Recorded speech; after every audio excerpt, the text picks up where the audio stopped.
G'day, hi, and welcome. Suspicious.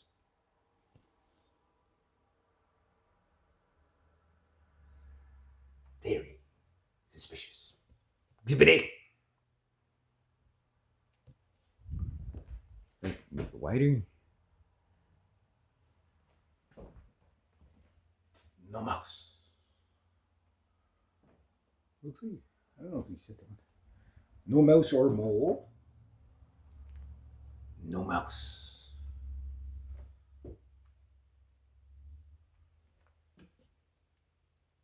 Wait, one more.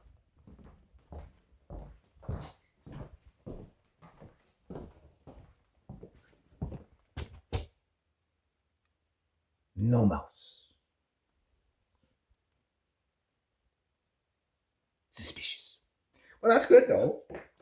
Okay, so I had a bit of a nightmare last night.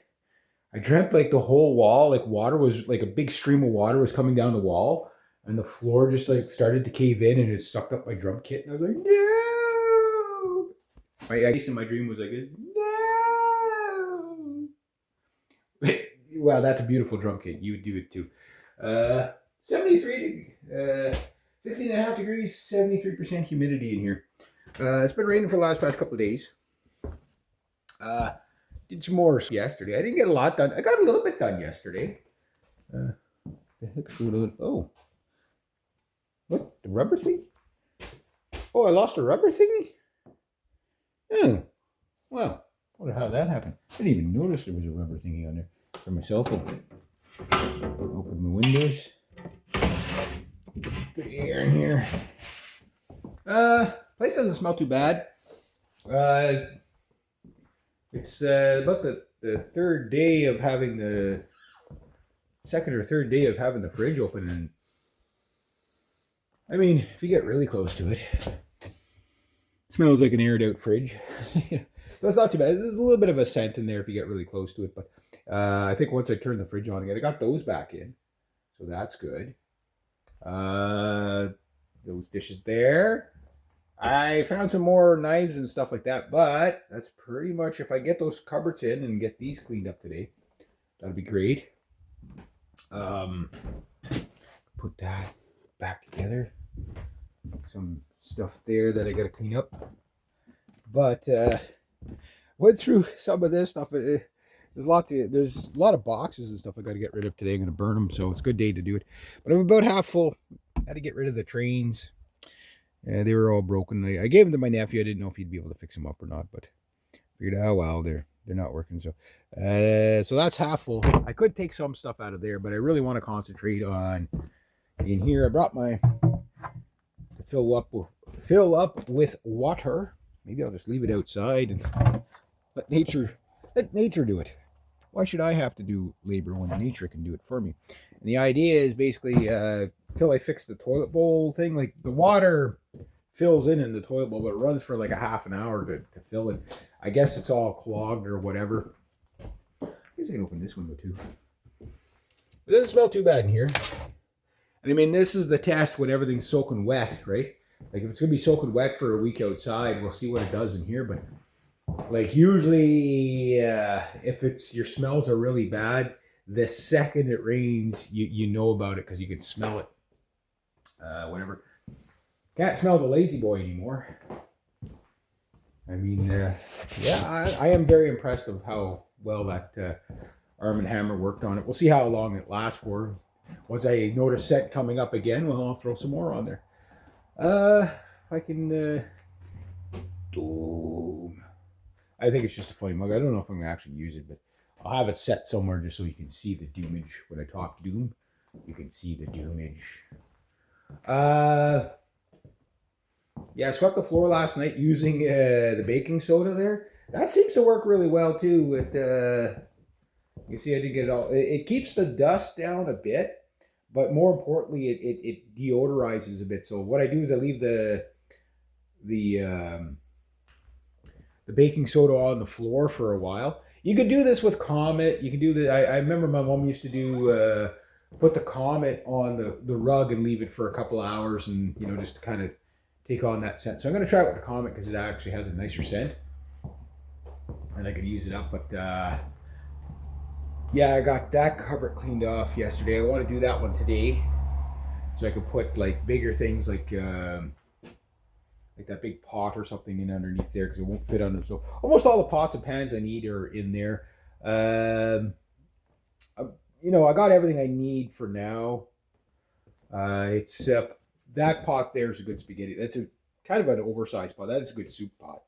Don't know how much spaghetti I'll put in that. That's like that'd take me a month to eat all that spaghetti. Got to organize that a bit more. There's some stuff I got to go through to see if I'm going to keep. Brought down like every time I come down, I try to bring down a little bit of something, and I brought down some of my preps. They'll go in the cupboard, and that. So I don't think I'm gonna plug in the fridge back again today. My brother was monitoring the hydro, and I think I'm up to like for the last past month like $130. So if it's 260 every 2 months, that'd be good. But that's because I've been running basically nothing in here, and got my scented candle. Smells like cranberries. It's a Christmas candle. I'm like, I gotta get the candles down here pretty soon. Get that going. Yeah, I think some like I'm not a person that likes a lot of strong scents. I kind of like a neutral scent in the house. I don't really kind of like anything in it. I don't like that Febreze stuff there. Like I'm gonna use it up just to use it up. There's a bunch of half bottles of it, so I'm gonna use it up just to use it up. But I don't really particularly like the smell of it. And spraying this stuff all the time is not really good for you. You just give like a shot there, shot in the bathroom, shot in that room, shot in that room. Doesn't really need it, but and then you can do a shot in the kitchen. I wouldn't put it in the fridge. I wouldn't want my food taking on that smell. You know what I mean? I'm gonna sit there. I want to call it my grandmother's rocking chair, but it's not. It's my brother's. My mom bought this. God rest her. I bought this for my brother and my sister-in-law for the old place, but they have no place for it up there. And it's a nice oak chair. I'm like, or whatever it is. It looks like it's either oak or beech or something like that. It's very grainy. It's very nice, and it's actually quite comfortable. Like for a hard wooden chair, it's like they got the geometry right on this one. It's like your back like it doesn't feel like your back is like sitting in a slump. It's like like the lumbar support. This is a really good chair. I'm going to be spending a lot of time in this chair. This is a very, this is going to be a very important chair. They're not getting it back, is what I'm telling you. My brother lost this chair. I said I'd hang on to it for him. Then I sat it. It was comfortable. I was like, he's not getting it back. No. Like, can you bring back our chair? I can't. I gotta do. There, it needs something. I don't know what it needs, but I'll get it back to you as soon as I can. I could probably do this tactic for like 10, 11 years before he catches on. Say nothing. But it is a company chair. If they want it back, I'll give it back. But I hope they don't want it back because there's no real room for it up there, and kind of rather taking a liking to this chair. That kind of makes me feel like I'm on my boat again. Yeah. But so I bring down something each time. Today, I don't know how much outdoor work I'm going to get done today. I do have boots down here. Boots. So I might dig out the back wall. Yeah, that's what I wanted to check. Okay, so it's been off and on the last past 2 days, and what I want to see, because I didn't see it yesterday, is like but it hasn't been a heavy rain, which is actually kind of what we needed all summer. The nice light rain. So I'm not seeing the water leaking through right now. So that's good. But like when we get like the monsoon, the downpour, we'll be looking in that crawl space a bit more to really see where it's coming through. But I'm thinking my hunch is that it was coming in that crack at the top of the frame because the wall was that high, right? So I don't know if I'll get down here today. I would like to get something done down here today. But my main thing is, especially like once I clear like a lot of this stuff out, it's what is that? Ooh, a trinket. I don't know what it is. Oh, it's a piece of plastic. Thought it was something cool, but it wasn't. Oh, is that a light bulb? Did I find a functioning light bulb? Hope so. Probably not, but I'll try it. I've got a lamp. I'm gonna try it. Well, it's not making the sound. So I won't shake it too hard. I'll clean that off and put it in the other lamp. Let's see if the other lamp works. If we don't trip ourselves. But I'd like to get some of this stuff out. But where I was going to put this stuff, oh, well, might as well plug in my. Yeah, so for hydro, the only thing I've mainly been running in here is this fan. Right, so my hunch is that because like there's some people, they leave lights on all the time. My nephew, my brother, my sister-in-law they leave lights on all the time. My dad and I, not so much. We leave a night light on just because we're at that age where we trip over shit in the middle of the night. So just enough of a light that you can make it to the bathroom and that's it. But we don't leave anything else on, right? But the others do. So it'll be interesting to see what my dad's hydro goes up to. But down here, it's like the difference between my brother's hydro bill and my hydro bill is going to be night and day because I really don't run anything. Like if I leave that fridge unplugged for a month, like I'm not like nothing is on at all during the day. Like, you know, how old is my hydro? Don't go down there. Don't. Yeah. Okay. I thought he was going down the freaking register for sure. That was scary. It was kind of rusty. I just want to see if it works. Yeah. Well, he doesn't work anymore. He does not work anymore. I just freaking broke it. Dude, freaking crazy bug just fell out of there.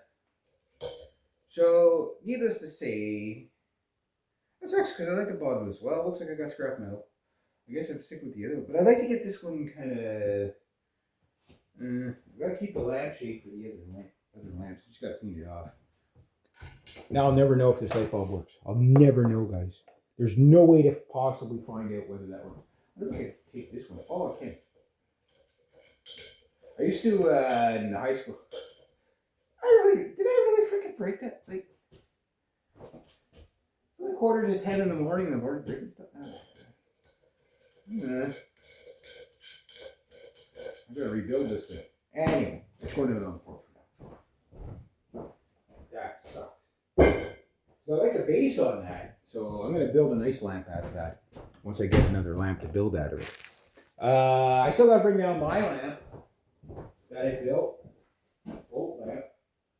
Kind of neat. That stuff comes last. All my wood carvings and all that. I can't bring it. I broke that. I just touched it. I didn't do anything. I don't know how to break that. That's stupid. But this is a nice lampshade. There you go. Yeah, that'll work for that. Can't put it on that one because that one's got a different type of shape.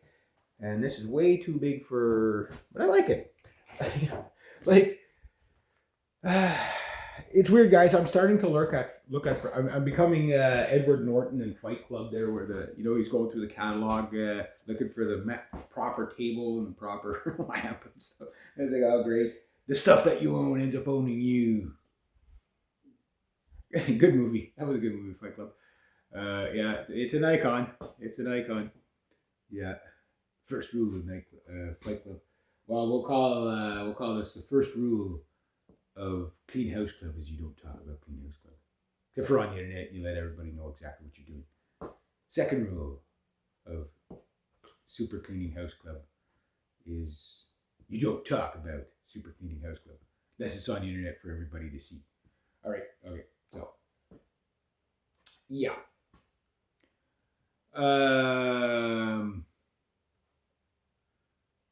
Yeah, so today is mainly cleanup.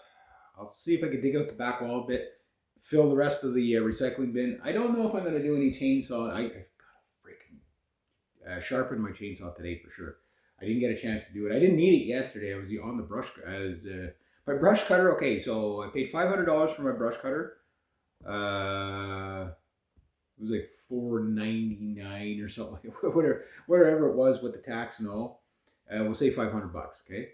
And in 3 uses, I'm at about between 285 and 350. I kind of lost count of it in 3 uses. So that brush cutter is going to pay for itself. Hopefully by the end of the season, only have to use it maybe about 2 or 3 more times, and there you go, right? And that's without my vehicle. Imagine if I had my vehicle, it would have paid for itself already. The polearm chainsaw, it might earn about half of its. When I bought that, I bought the brush cutter after the polearm chainsaw, but I spent more on the polearm chainsaw. Now, I was talking to my client yesterday about pruning the trees, and she said anything dead you can do any time of year, doesn't matter, as long as you're sure it's dead, like the branch is dead or whatever. Other than that, I asked her if I could do the lilacs and the apple tree. She's not too late. Do it in the spring. Now, my client, her dad was a world-renowned botanist, and like she's made her whole career on selling flowers and stuff like that. So, and little shrubs and what have you.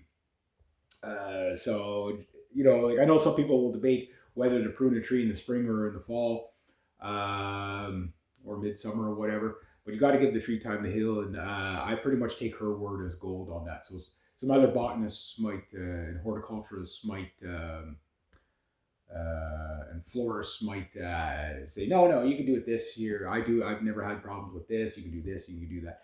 But I'm just going with the idea she knows what she's talking about. So she's gave me great advice on the little herbs and plants and stuff like that. It's funny, like all my clients are like, I'm telling them the stuff I'm going to do and stuff like that. The whole town's like, oh, you've done that so far? You've done that so far? When you think about what I've done in the past 3 weeks, okay, it's not much if you take like the actual amount of time I've spent. Like, if I done like 10 or 12 hours worth of work in here, maybe, right? But if you take in the fact that I work all day and I don't stay down here at night, uh, you know, uh, at the leisure I'm doing pretty good. Like I'm doing pretty good.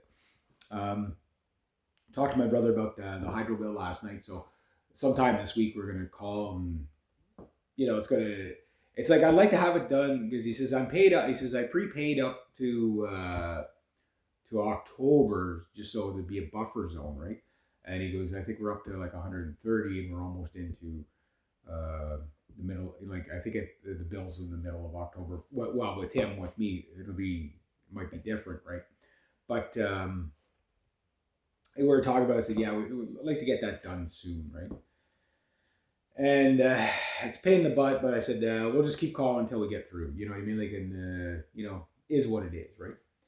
So the goal is to get the hydro in my name as soon as possible. But it's also cool that he has it on his app. I'll be doing it the old-fashioned way, but you can actually monitor in real time exactly how much power usage you're doing. So let's say it's like middle of the summer, right? And I'm going to be gone for a couple of days. I'll just kick the breaker in turn off the breaker in the basement. You know what I mean? Like if there's nothing in the fridge or whatever. But I might have a smaller fridge, hopefully, like a small fridge, because like eventually that's probably where the wood stove is going to go, is somewhere there. It's not the best spot, but it's kind of like the spot because I don't want to pipe. Like right here would be the best spot for the wood stove, right? But the piano's got to go right here, so that's not the best spot for the wood stove.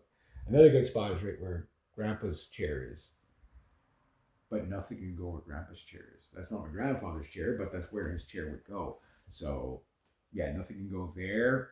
That's just that would be sacrilege. I can't put anything on that back wall. So that leaves over here. I would ideally like to have it right in the corner in between the two windows, and I could make that work. But that puts my pipe at a really odd to the roof, hanging up. Like it'd be way the amount of struts I'd need to be able to secure that thing because it'd be so low on the roof, right? It's 3-2-10 is your ratio for your stovepipe, so you have to keep a 2 foot above the 10-foot peak, or every 10 feet, you have to be 2 feet above that. So if your peak's 30 feet, ideally you want to be about, you know, as close to the top as you can, but to have your, if you can get 3 feet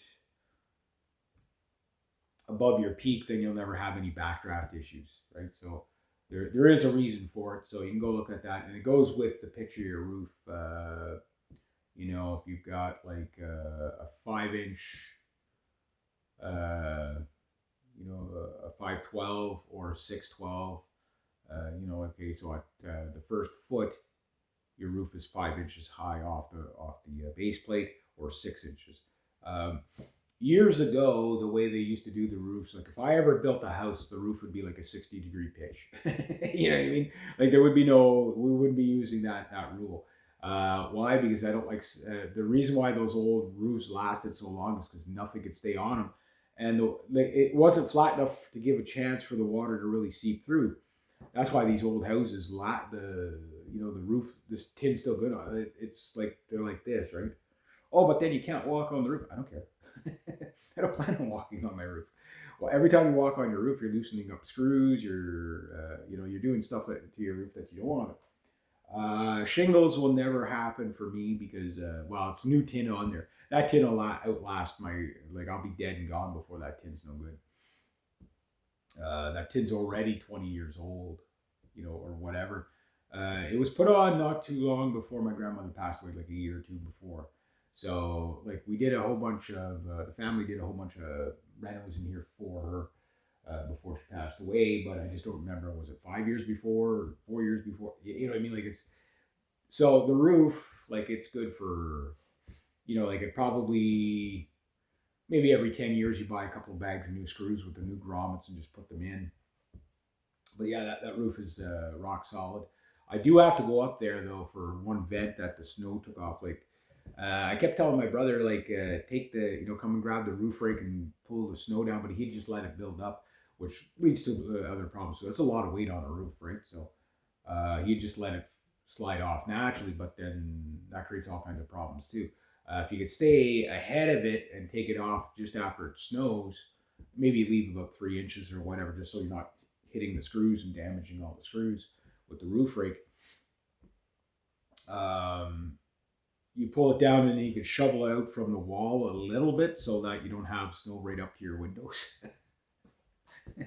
But one of the things I'm going to do that my brother didn't do in an old house like this, a lot of clients I have that have really old houses like this, one of the things they do is styrofoam around the base of the house. And I think that'll it's not so much to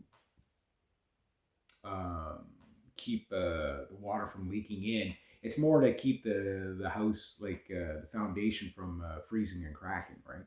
Which for this house kind of limited. Like, there's a lot of rough spots in the basement and the wall that could be dug out and re-bricked and stuff like that. But again, how much do you want to spend on it, right? And this house, the fate of this house, I don't know what it's going to be. Like, for me, this could be my forever home once I get it all set up. I got the thing for the internet over there in the corner on the little table. I don't know if you can see it or not. I don't know if you can see it, but just below the painting, you can sort of see the white thing on the table. That's the Bell internet. I don't have internet down here yet. I'll never have a TV in here just because I just don't do TV. When I was a kid, I used to watch TV a little bit, but we had like 3 channels, 4, 5, and 13, and I was the remote and the antenna adjuster. I think they had a huge antenna here, like it went up like 50 feet, 30 feet, 50 feet, whatever it was, the tower. And I think my grandfather got an extra 2 channels or something like that. And it's basically CTV, Global, and CBC. Oh, and TV Montreal or whatever, TVO or something like that. So it was all like the local channel stuff. And then you could get cable. She eventually got cable, but I'm sure she watched my grandmother used to watch Coronation Street. That's it. Young and the Restless and Coronation Street. She'd watch those 2 things. My grandfather would watch hockey. And the news. I think that's all they'd watch. Like they so they had cable for nothing basically. Uh, and then like my grandmother didn't read a lot of books. I don't think. I don't ever really remember seeing her reading a lot of books. My grandfather, same thing. I don't think he was a bookworm, but my grandfather was a working man. He was a farmer, right? So, yeah, he didn't sit on his butt for more than like 2 seconds. Like up at the crack of dawn, go, go, like, deal with the horse, go deal with the, you know, like they used to have cows and everything. Like this used to be a farm. This used to be all farmland. It's amazing how much has changed since I was a kid. Like by the time I was born, they were no longer raising like cows and stuff like that. But they had pigs and chickens. My grandmother had chickens, and the meanest rooster that ever lived. He was so mean and big. He was a big guy too. I can remember the colors on him. He was oh, like a Long Island, like one of those big roosters. But he was so mean. Oh man, he was mean. You couldn't even get close to him. Oh yeah, he'd come at you with the freaking the spurs there. Oh, what do you call them? Not talons. What are the spurs on the back of the rooster? Anyway, those things. Yeah, you ever got those at you yeah. So, but yeah, they'd have like pigs. I remember them having pigs. We had rabbits. Had the horse Barney. He was a workhorse. He was the last workhorse, and there was a love hate relationship between that horse and my grandfather. Like how my grandfather never shot him, I don't know. Grandfather left the window open on his car, and you have to understand, like these are like silent generation. These predate the boomers, right? So these are people that grew up really poor, and anything they worked for, they took care of, and they whatever. So the car only really got brought out to drive to go get groceries or the hardware store or church, right? Typical of that time. And the car was kept clean all the time. The kids would keep it clean. That was part of their chores. And my grandfather left the window down one day, and the horse chewed the seat. I remember the car because I'd never seen it running. It wasn't a Ford Fairlane, but it looked like a Ford Fairlane. It was a push button car. It wasn't a Ford. It was a Dodge. It was a push button dash. So you just push like the gear instead of the gear shifter. Yeah, yeah. And then my uncle had my dad ended up buying it. It was an old Chevy. Uh, what was the model? It was like a 68, 69. The Chevy 3 on the tree there. I drove it too as a kid in the back fields there. That's what I learned to drive on, 3 on the tree. And that thing would be worth a fortune today. It's like one of the first models of Chevy trucks that was an actual pickup truck, right? You know, because like up to the 1940s, you really didn't have pickup trucks. You had like delivery vehicles and pickup truck kind of stuff. So the pickup truck comes in at the late 40s, and I think the F-150 was the first one, and then Chevy came out with one, and Dodge came out with one, and GMC and all them, right? So yeah, it was really neat. But I remember, yeah, so the horse ate the seat. My grandfather was going to kill the horse. The horse got away. He ran it. He went and hid in the backfield for a couple of days. And this horse was smart. He knew when he was in trouble. Then he bought a new seat for his tractor, like a cushion for his tractor, because those old Ford 8Ns, I call it the Papa Wheelie tractor because they were so short. Like anything you towed behind it, like the front 2 wheels were like anytime you want to turn, you had to like pull in the clutch, let it kind of roll back so the wheels would touch the ground, turn the wheels, back up a bit, get it going the direction you want, and then take off again. The front wheels were always in the. When we come down the hill with the stove wood there, it was hair raising on that thing. But anyway, he bought a cushion for it because he wanted a comfier seat because it's just a metal seat, right? Day 2 and horse jumped the fence, came, ate the seat. Grandfather was going to kill him. But apparently he was the best workhorse that my grandfather had. So maybe that was his redemption that kept him alive. Um, his name was Barney. He was the last workhorse too, and Harold Emery ended up with it. And I don't know how long the horse lived, but no, my grandfather used to and my dad. He talks. They'd be peeling poplar in the bush, whatever, and cutting stove wood, and they would draw it all out with the horse. Like it was very, very pioneer kind of a lot of people don't realize that a lot of the boomers.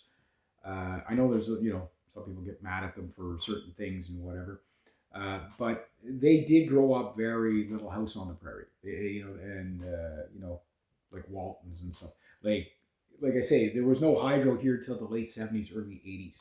That was the first time there was hydro in the house. My grandfather couldn't justify the expense. It was just like, well, what do we need it for? We got wood stoves. We got they had everything they needed on a spark level. But it was just to make like my grandmother used to do all the washing. Remember, 7 kids, right? Plus 2 adults doing all the washing by hand. That would be now, mind you, all the kids as soon as they were big enough to do any chores, they did chores. Like it's not like today where your kids just run amok on you. You know what I mean? It's like, can you clean your room? No. It's like, hey, no, you're gonna. Back then, you didn't talk back to your parents at all. I think that was a really bad idea.